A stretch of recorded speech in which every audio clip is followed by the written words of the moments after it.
Hello students. आज हम पढ़ने जा रहे हैं एक शॉर्ट स्टोरी जिसे लिखा है अनीता देसाई ने और जिसका नाम है डायमंड डस्ट। ये इनकी बहुत सारी पॉपुलर शॉर्ट स्टोरीज में से एक है और आज हम इसका कंप्लीट एक्सप्लेनेशन देखने जा रहे हैं one by one. Students, Anita Desai का जन्म 1937 में मसूरी में हुआ था और उनको इंडियन इंग्लिश राइटिंग में एक बहुत ही पॉपुलर नाम माना जाता है। 1978 में उनकी novel fire on the mountain के लिए उनको साहित्य अकादमी अवार्ड भी मिल चुका है और उनको उनकी 3 novels clear light of the day, in custody and fasting feasting के लिए बुकर प्राइज नॉमिनेशंस भी मिल चुकी हैं। हमारी ये जो शॉर्ट स्टोरी है डायमंड डस्ट, ये सन 2000 में पब्लिश हुई इनकी एक कलेक्शन जिसका नाम था diamond dust and other stories, इसमें पब्लिश हुई थी। कुछ कैरेक्टर्स हैं जो हमारी इस कहानी में, उनके नाम जान लेते हैं।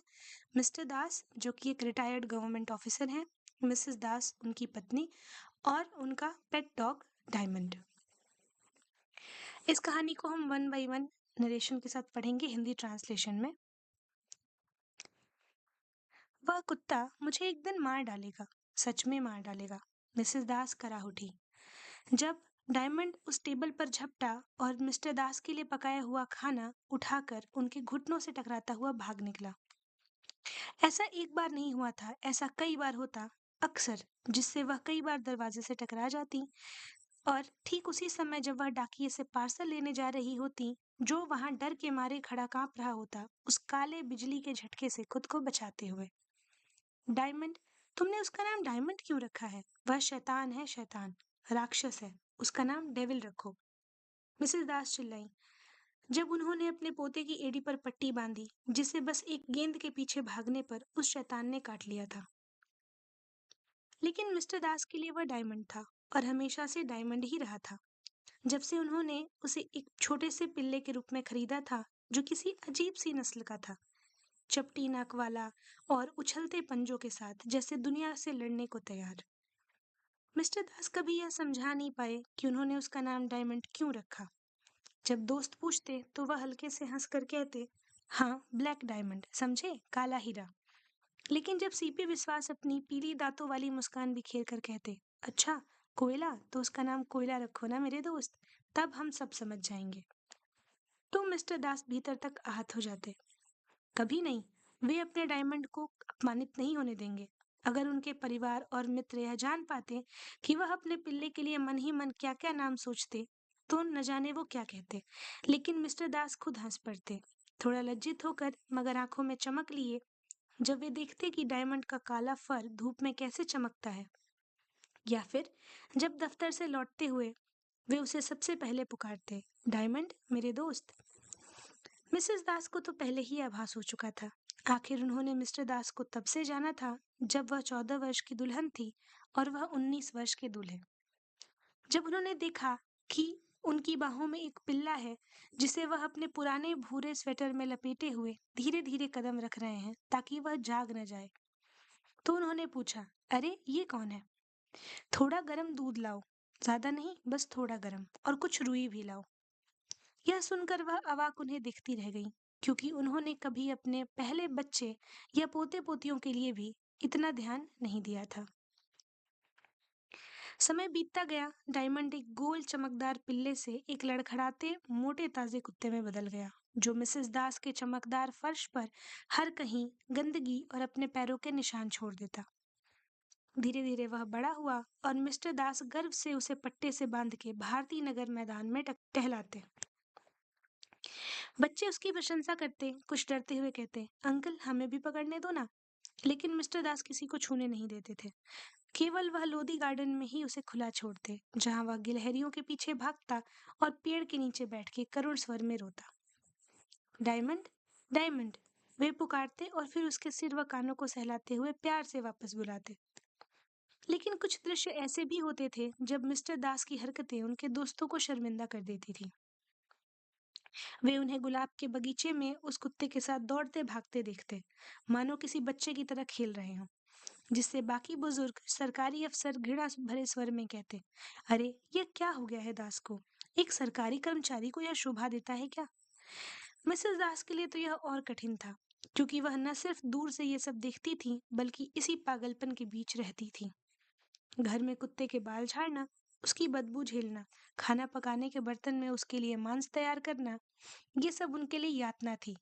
वह कहती, कुत्ते को दूध रोटी दो, वही काफी है। लेकिन मिस्टर दास तर्क देते कि डायमंड कोई आम कुत्ता नहीं है, वह बड़ा है और उसे और ज्यादा ताकत चाहिए। तब वह पुराने किस्से सुनाती। मिस्टर दास कई बार उन्हें उनकी पालतू बिल्ली पर भी ताने मारते, जिस पर मिसेस दास कहती कि अरे वह इससे लाख गुना अच्छी और साफ सुथरी थी। धीरे धीरे डायमंड बड़ा और उग्र होता गया। डाकिया उससे डरकर खत झाड़ियों में रखने लगा। बिजली विभाग और कूड़ा उठाने वाले कर्मचारी उसके क्षेत्र में जाने से कतराने लगे। मिस्टर दास गर्व से कहते, देखो चोर पास नहीं फटक सकता।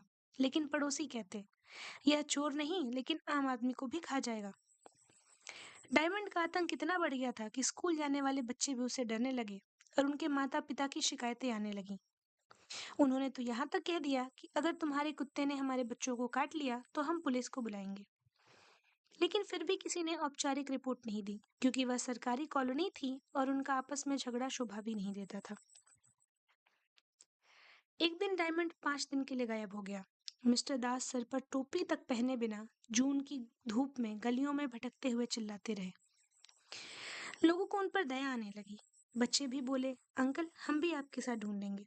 आखिर जब उन्होंने डायमंड को पाया, वह एक मादा कुतिया के साथ था। यह दृश्य बच्चों ने देख लिया और पूरा मोहल्ला बातें करने लगा। मिसेस दास ने अखबार मोड़कर हाथ में पकड़ा और कहा, पहले उसे नहलाओ, साफ करो, फिर घर में लाना। इसके बाद उन्होंने मजबूत जंजीरें खरीदी, लेकिन हर मौसम में डायमंड फिर भाग जाता। पड़ोसी अब दया और घृणा के बीच झूलते रहते। धीरे धीरे डायमंड बीमार और कमजोर पड़ने लगा, मगर मिस्टर दास उसे विटामिन देते, जबकि मिसेस दास कहती, फिर ताकत बढ़ाओगे ताकि वह अपनी बदमाशी पर लौटे। और हुआ भी वही। नवंबर की ठंडी शामों में उसकी भूख चली गई और वह चेन को तोड़कर फिर से भाग निकला। मिस्टर दास उसे ढूंढते ढूंढते खांसी से बेहाल हो गए, मगर उन्होंने हार नहीं मानी। मिसेस दास बोली, उसे छोड़ दो, वरना यह खोज तुम्हें मार डालेगी। लेकिन यह त्रासदी किसी रात के अंधेरे में नहीं, बल्कि एक दिन के उजाले में हुई। रविवार की सुबह जब वह खान मार्केट से सब्जियां लेकर लौट रहे थे, तभी कुत्ते पकड़ने वाली नगरपालिका की वैन उनके पास से गुजरी। उसमें चीखते कुत्ते भरे थे और उन्हीं में उन्होंने डायमंड को देखा, सलाखों के पीछे करुण स्वर में रोता हुआ। डायमंड, वो मेरे डायमंड को मार देंगे, वे जोर से चिल्लाए और वैन के पीछे भागे। मार्केट का थैला धूल में गिरा और वह दौड़ते हुए वैन से लटक गए। ड्राइवर ने ब्रेक मारी, फिर गाड़ी झटके से आगे बढ़ी और मिस्टर दास पीछे की ओर गिर पड़े। उनका सिर पत्थरों से टकराया और वे निशब्द स्थिर पड़े रह गए। वैन धीरे धीरे दूर चली गई। सलाखों के पीछे उजले दिन में डायमंड की काली आंखें कोयले जैसी चमक रही थीं, या शायद किसी बुझे हुए काले तारे जैसी। तो स्टूडेंट्स, ये थी हमारी short story the diamond dust. अब हम इसकी कुछ इंपॉर्टेंट थीम्स को समझ लेते हैं। इसकी पहली थीम है लोनलीनेस एंड इमोशनल आइसोलेशन। किस तरीके से एक व्यक्ति अकेला फील करता है और धीरे धीरे अपने आप को इमोशनली आइसोलेट कर लेता है, अकेला कर लेता है, जो हमें देखने को मिलता है इस केस में, जब मिस्टर दास अपने डॉग के साथ अपने आप को लोनली फील करते हैं और अपने डॉग के साथ अपने आप को आइसोलेट कर लेते हैं। इसकी अगली थीम है अटैचमेंट और पोजेशन। हम सब जानते हैं कि अगर किसी के लिए अटैचमेंट हद से ज्यादा बढ़ जाए तो वो नुकसान का कारण बनता है। इस कहानी में मिस्टर दास का अपने पालतू डॉग से बहुत ज्यादा अटैचमेंट होना और उसके लिए ओवर पोजेशन होना ही अंत में उनकी मौत का कारण बनता है। हमारी अगली थीम है conflict between humans and animals. हम इस स्टोरी में देखते हैं कि किस तरीके से डायमंड और उनके आसपास रहने वाले पड़ोसियों में, कॉलोनी में रहने वाले लोगों के बीच में इश्यूज होते हैं, क्योंकि डायमंड के एग्रेसिव नेचर की वजह से वो उसे ज़्यादातर पसंद नहीं करते थे। तो यहाँ हमें ह्यूमंस और एनिमल्स के बीच में कॉन्फ्लिक्ट भी दिखाई देता है। अगला हमारी थीम है मैरिटल डिस्कॉर्ड। यहाँ हमें मिस्टर दास और मिसेस दास के रिलेशनशिप में, उनकी मैरिड लाइफ में भी इश्यूज देखने को मिलते हैं। कैसे वो एक दूसरे से बातों में डिसएग्री करते हैं, किस तरीके से वो एक दूसरे के विचारों से मेल नहीं खाते और किस तरीके से उनके विचार अलग-अलग होते हैं। इसकी अगली थीम है डेथ एंड आयरनी। जैसा कि हम देखते हैं कि इस कहानी में अंत में मिस्टर दास की दुखद मौत हो जाती है, और एक आयरनी है कि जितना वो अपने डॉग से प्यार करते थे, जिसको वो अपने एक तरीके से अपना जीवन मानते थे, वही उनकी मौत का कारण बन गया। तो यहाँ पे आयरनी भी हमें दिखाई देती है। अगली थीम है इल्यूजन वर्सेस रियलिटी।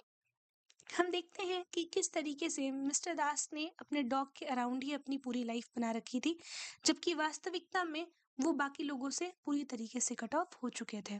तो यहाँ ये थीम भी हमें देखने को मिलती है। अगली थीम है urban alienation and modern life.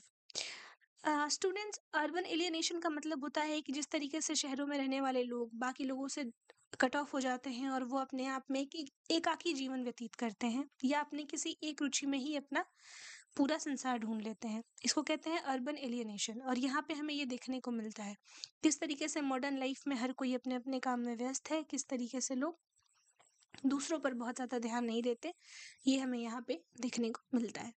उम्मीद है आपको ये स्टोरी पसंद आई होगी। अगर आपको ये स्टोरी पसंद आई तो हमारे चैनल को लाइक, शेयर एंड सब्सक्राइब करें। धन्यवाद।